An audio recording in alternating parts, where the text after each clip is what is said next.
How's breaking news? I'm not sorry. Maru nagasi ako Union Home Minister AMIT Imphal da ngarang tung lakraba matungda ako Imphal gi Raj Bhavan da tungan ba ima singa wari sanaram no matungda ako yemu CM Secretary chalaga ako tungan ba civil society organization di kambu singa ako ngasi wari sanaki matung tarakpada ako Churachandpur da chalaga mafum matuda iba civil society organization sing amatuga sorry leaders singa ako wari sanaki bani Howzi Fawada tuan ba civil society organization aduga Imaibel Singh aduga Ketel Papi Ima Singh unabada yamna positive oiba response ni piremisi maruina ngarang hek hoi Imphal da thunglakibaga khoi CM secretary ta adumba mayam singa pi ni sorry mayam undaram matungda khoi handak ki thongdok sida legida myoy singa sida khoi lupa lak tara pinabagi wafam legiba aduga legidreba sing imungda khoi सरकार का चानबा थबा अमा पीगनी हाबिगी थाजबा पीगे वफम चुंगसिगी media सुलाखिबनी मदुगी मतुंग तारकपदा खोई राज भवन दंगसी इमाइबेल सिंगा उनरमबा इमाइबेल सिंग फोंदोखिबदसु खोई अदुगुंबा मणिपुर सी तोखाइना तालोय हानगी यामना फजबा मणिपुर अमा अदुम लेहनगनी हाबिगी थाजबा पिरमी हाब वफम इमाइबेल सिंग तमी अमरमदा खोई कोकोमियम देते सिविल सोसाइटी ऑर्गेनाइजेशन अमुको लेरिबा अदुगा अटे organization unarbising su hairiba Manipur si to khai talu ha phum tham ki adu gamrom da koi unakhiba adu da koi footage thajara ke koi leiriba to civil society organization sing su unaki hauji leiriba sinasina Churachandpur da chatkhiba adumba amishana chatkibagi madana mayam taram okibagi senduni haji uriba sina aduna laibo wahang di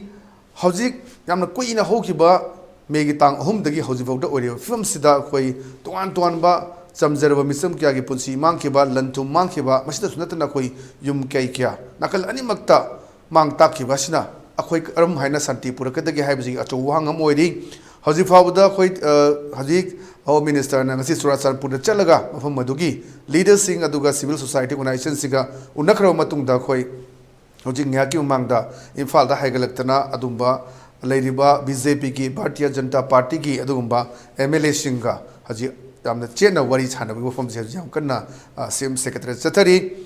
my content sida ko haji fawgi oina media da adumba wafum amata amisana fongdok paletri hairiba maki nimit marini content sida media ga unaram gudra unaram muidra haibisi su koi tamang amdri haji leiba uriba sinna sinanga si koi civil society organization singi kangbu singa ko gi CM secretary ta unakiba adumba adugi video footage ni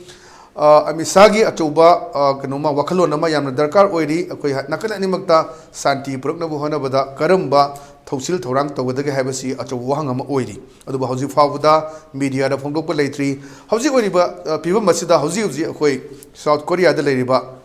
JININE LAISHRAMCHA maka unarakanda makiba miyangda hauji akoi South Korea da leiriga su yamna Manipur ki activists oina su leirambani adu hauji South Korea da oza origa leibani mak wari sanarakanda hauji leiriba Manipur ki film si karamaina tori kari miyang da yengba ya haba khoi international gi oiba miyang kari lege haba to unazabagi tanja lauzage welcome to our show Mr. JININE tabiko taje miyambo khurumjari hoi maroina hauji leiriba Manipur ki situation da khoi Union Home Minister si ngarang athengbada Pung mapan ga minute kun lum tam matam da fal ki international airport thongi bani tuan ba intelligence ki aduga ate atopa mayam su loina ri ngasi si koi seban tuan ba civil society organization sing aduga imaibel sing bai sanagre madugi chapchaba magi thajaba piram maduni Manipur ka hello haiwa fum aduga imaibel sing thamgi site ta koi su lokto haiba aduga NRC chalalu haiba wafum mayam su phonglo khibal leire ozage miyang da hoki ba mi hum dagi ngasi phawda koi me gi trang kuntra sibukta oina iba film si oza JININE miyang da kamai uyen thamyu je hoi mayamna sumaina bada me gi tang ahum dagi horakpa ana hai tawbadabu ngasai gi me gi tang ahum gi mamang da thokhiba event sing aduda tawgiba moment sing maroina khoi Churachandpur side dagi adugi May April 29 aduga May mamang adusu akhoi media haitare international media national media na khara acknowledge to what program na khale anyway adu oi karaga Amit Shah New Delhi gi Amit Shah Home Minister lakpasi I think it's too late. I feel like we missed the bus. Thawai sok yamna mangkraba aduga leiriba duni masing haidagasu aduki matik aduga property myam ama manghalaga housingna ngasagi crisis violence si adugi matik escalation haitare khajik tagi adugi matik masagi hana sunabagi violence ki masagi magi graph si yamna wangkhalakpasi like 30 days nimit kuntrani si New Delhi kaido lagi sinida 30 days the New Delhi kaido nana lairino aduga makoina peacekeeping tawgadaba peace building tokro hausi peacekeeping tawgadaba Indian army natraga Indian security force ki about 35,000 or 40,000 gum lising kuntra manga lising ni phugumba ya drop tawdana kuding lep leitana lakhraga ngarang ngasi nahan salliba handaki sayol sida hanar iba yumai thariba aduga very unfortunately kaido bagi Assam rifle na kadumda kanaga pullaga sigi violation sigi violate scale torpase crisis hana sunabagi kanusi wang khalakpasida Assam rifle gi rules karinu haisi yan mayek sing ba haitare aina sum khanjabada Assam rifle se ngasi digi sei kunmanga kunthra gi mamang dagi amada amuk khar tongsinni taurga Manipur gi lairiba akogi normal si se disestabilize to ba gaina ba long torpane ado handaksu aina maruma pangsi da haijabane Assam rifle se kaidor ki yengu haibase adum tawre adudagi hena hendoktana yamna disturbing oiba nuaitabadi rapid action force ki personnel nate madu moi mathaktagi awangba mathaktagi tawru cho haidana lairiba ekhogi lairiba conflict situation bu ore lairiba amuk kabui singa ekhoiga hananaba pangan singa mitei ga hananaba gi potuda yana mayek se direct oramgani new chekonda tawgiba potu that's very unfortunate, that's very disturbing kind of reality aduda principal stakeholder ori but New Delhi na tawisi karino sini akhoi masen hatok hanbagi posida makhoigi intention makhoigi action makhoigi policy se no magi mayak sing be hengala yama aduna peacekeeping se kadai dan mone tawde se peacekeeping na te mone tawdori se escalation se violation akhoi masen hatok na violence mayam si macet thuaiga control toba aduga rule toba akoigi divide and rule haido hojiki divide and act ne moido thugaiga macet thugaiga act tobagi pot amma mase being na te aina khanjabda mase reality ni ground thopa happening aduga facts achumba singduneba aduna New Delhi gi response confusing hiding the mayek staying moji moina tawisi karino haibisi akoida kainoma kari haini moina tawrisidi akoi Manipur thugaina ba tawre haibisi simadi mayek senge maramdi asaina haijagiba haukiba thama sida makhoigi tawriba response attitude New Delhi gi behavior sigi mayamji yongorgadi it's very unfortunate aduga Amit Shah gi handaki khongchase hoi lakpadubudi phare hairasi but akoi we missed the bus karino akoi mi sibal orga postmortem gi potudi adu tagadori sini aina ahamda thamjaning se it's very unfortunate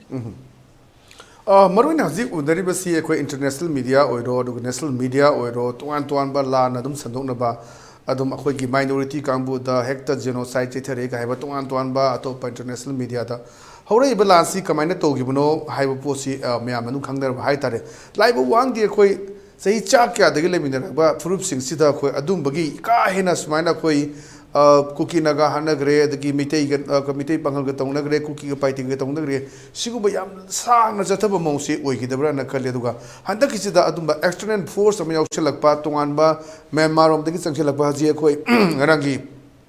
सुगनुगी थौदोक्ता अखोई लुंगरी सेटपा मी अनि मसु सिरगा लेरमे हाय फमसी असी बाक चांगने fungi हाय पाउसी अखोई दुम लई media अदुना स्वाई सिदनी अदुगा विलेज डिफेंस फोर्स नि अदुनी हाइदना मयाम अदुम फोंदोकबा अदुबु सिनेरबा खुलाई सिंगसु मीडिया रन उरबनी अखुनसु अखोगी कैमरा दा जूम दा उबा सॉरी मैम उबा अखोगी LMG M16 अदुगा AK-47 अदुगा अखोई स्नाइपर मरुना कापक पा स्नाइपर मरु अखोई पानबा खुनबा मैम से उरबनेना साइ पोसि लोशनबा याबा पोसिदा दुम यामना संगदरे ब मरम सिदा कमाइनी येंगबु ये इज अखोई मणिपुरी अमनसु अदुगा मपानदा लेबा मियंग हाइबदे हाइबदाई कोरिया दा लेना अखोगी लेरिबा मणिपुर की सिचुएशन जे अदम नाकंद कमाइन उयन थम्मे होय माने मपानदा लेबा अखोई मिठै खक्त नतना लेरिबा अतोपा कम्युनिटी सिंग मणिपुर की खुदम होइना से अखोगी KMA ना हारिबा कोरिया मणिपुर एसोसिएशन हाइसे अखोगी नागा यावी कुकी सिनिनाव अतोपा कम्युनिटी यावी थबक पुना तोमिनै अदुना थोइबा मणिपुर की थोइबा हंदकी इंसिडेंट्स हाइ तारेसी अदुम यामना कंसर्न ओय तुम्बा चाबा यादे मयाम से वारी तोबदा तुम्नबगी अदुगी हुजिक सखाउनारपगी अदुगी अनाबा मयाम अमना ngasagi social media da khoi di khar khar access leijabani na masi pau mayam si yamna disturbing oiba gi matak ta sentiments hokpa haiba tare ne maram di lali khangna achumbo oina national media natraga khoi gi international media da natraga social media da Twitter da tongnar iba Instagram da tongnar iba mayam sing si yam disturbing oiba hai tare aduna yam sathina nuaite haiba tare mayam si मरोइना Asia दा लेबा खोइ खर लेजरे अदुगा खोइ जोसि coordinate कन तोंगजरी UK की यूनाइटेड किंगडम की यूरोप के तो मफम सिंग कनाडा अमेरिका अदुगा एशिया की दि खोइ ताइवान साउथ कोरिया जापान अदुगा सिंगापुर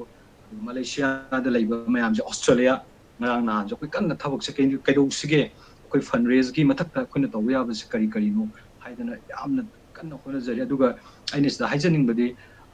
ngसागी ओइदबा हाइतारेको अरानबा साजिनबा फैक्ट ओइदबा फैक्ट तोक्सिनबा मयाम से आइगी मतुंगिनदि तमना ग्रेजुअली कुइरगा ओइदबा ngangbसिदि तमना दम सिदि तमना खंगनरक बरा हैन खलेना हुजिक से अखोइगी मीडिया कांगबुसिंगना मोइना यामना कंट्रोल तोदबा याना मोंग तादबा मोगी कमेंट हाइतारेने सुमा मयाम सिगी मोगी इंपैक्ट से याम चावी नेगेटिव इंपैक्ट से अदु अना दुम खंजे अदुगा अइना सिदा थमजनिंगबसे न्यू दिल्ली दनि मरोइना अखोइगी स्टेक होल्डर सि न्यू दिल्ली ना याम principal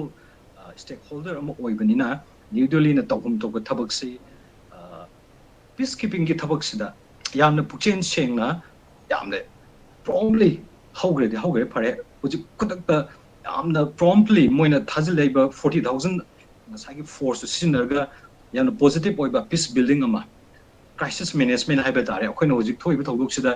ahan ba crisis management akhoi gi mai chabani mai muthan ba hana khona ba adu mai du khatang nem daraga mut khaba matung da kaidu bagi thoglai no cookie na hai sina kari no kadai ba bu chumi mitai na hai sina kari no kadai ba bu chumi kadai ba bu lali hai bagi adugi akhoi na conflict intensification natraga adugi peace building gi potuna khara tamna laga hojik se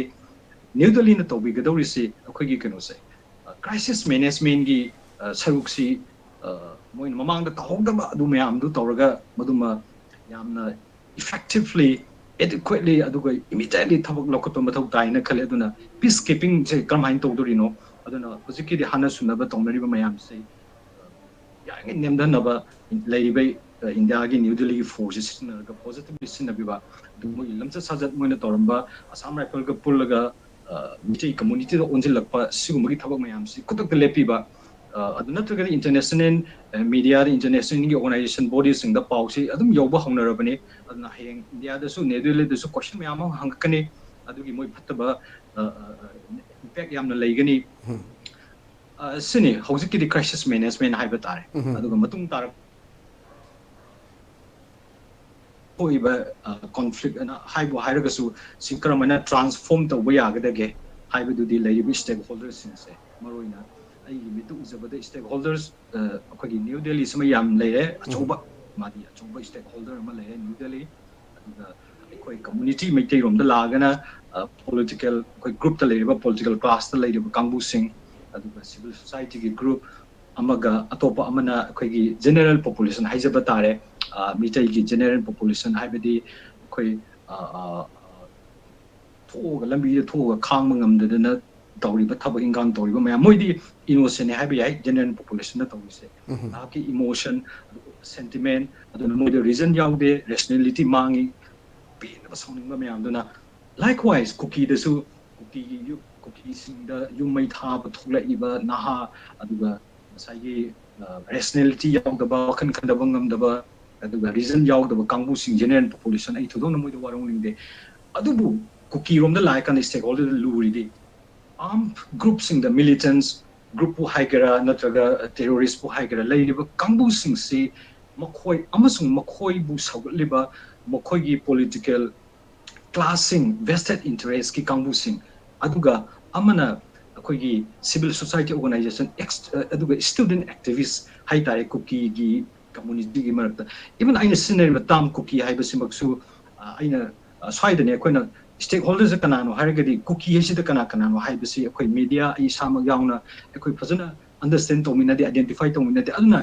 sigi cookie kanano haibagi pot phau akoi na khamin nadrabani na leiriba sigi situation se hena phalanda bane haba se wifi le hori paite varte le hori adagi mar le hori jo kangbu le hori adagi mamang da kanu da legiba kom chiru anan kangbu yaubuna te sigi pot mayam se aina swaida ningjing jarpada media sina su hana hojik pudi kanu tawdre but anyway matam lairi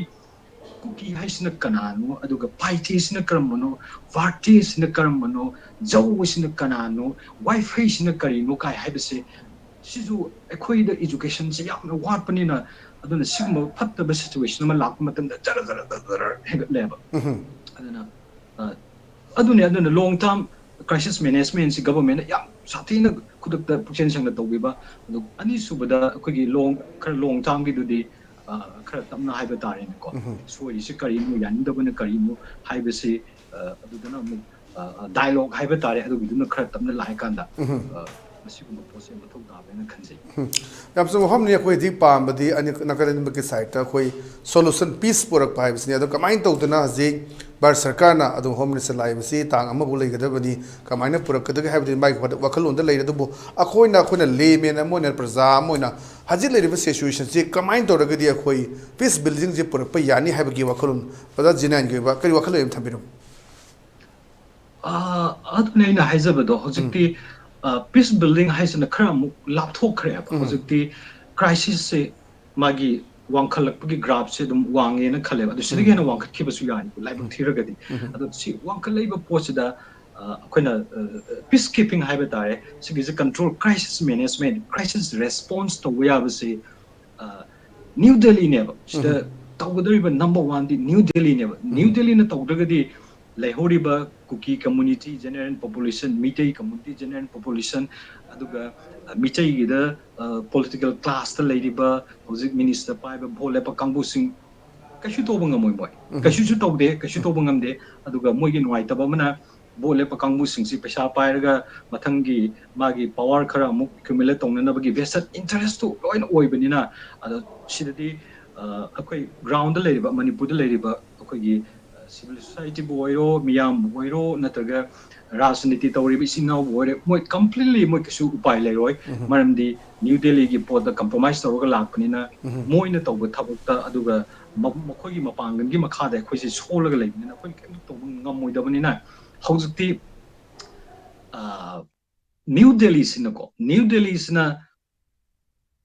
thabuk se peacekeeping gi thabuk se kudakta hauba haiba tare haibidi thajil leiba indian army miyam du sizinaraga akoigi from the suspension of operation the yaudi hai leiba sigi armed militants mayam sing si kudakta control to adu control to hargadi maruin specifically madu armed militants sing se control to hargadi atopa community singi lehoriba singsu tampagda lehoriba singsu magi wakhan je khar phadar pa yaiba adu noi taba disturbing keno bayam di thokre khusi chana sidaba mangiba si hai matau hai noi taba pau mayam sine yomaga leirabani na ekhoi maroina laidiba victim natraga civil society du general population da di thodona aidi pangal leite na khale aduna aina haisaningdi New Delhi na tohom to thabak tawrakte hokiba tha amasi hojik kaidok dori ge sine adu anyway chingna badi adum chingnai sana gadori ba posi khaido khaijin tawraga akogi geopolitical kan haiba tare ne sigi handling to se China leibigi Burma leibigi sigi background mayam ama leire sigi khaido khaijin tawrlaga victim na kana henge da leiriba kanglu khar leiba singse Manipur leiriba punna leminari ba kangbu singsida khaido khaijin tawraga akoina victim oibo at the same time akoy victim oi haidana akoy weakness community khuding makini koina haijaise Chuchanpur rongi maikagi community singsu makogi weakness makogi asoiba asonba acknowledge tawminaba mathau tai mitai akhoi gisu kari asoiba lei kari asonba lei vote ki matamda ne akhoi kaidawi siguma mayam se madusu akhoi acknowledge tawminaba mathau tai maduna khara tapna haiba tare maduna aduga hojing makidi mai je yam sathina chaibani na New Delhi gi tohum to thau tu tawdre aduga moise completely adum urabani moise failed karim dok tawdabani tawdabagi mathak da tawdabadu phare tawdabadu mathak da moina violence se scale to holle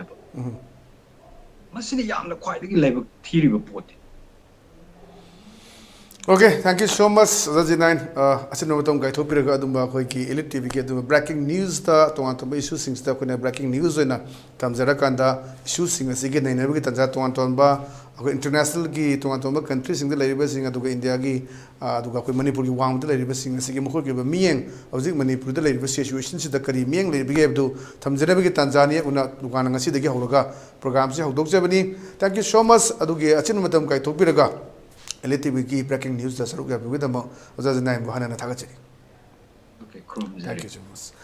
हजी अखोई हजी लाइजगी बस अखोई breaking news हजी फाउ की बा तुंगान बा latest news सिंग असि म्याम दा खुदा खुदा दा तमजने बगी तंजाद लोजे बनी. So viewers, thank you for watching. अखोई any issues अदुक any breaking news लाकु मत म्याम दा तमजन से बखोने जबगे मतम काय थुपरगा नंबा ELITETV यंग बिगुदम अमकना थागा चली. Makha taba paw akhoi tuan tuan ma leiba sing takjage akhoi prime time news ju ngak lerga tawragani. Thank you for watching and good night.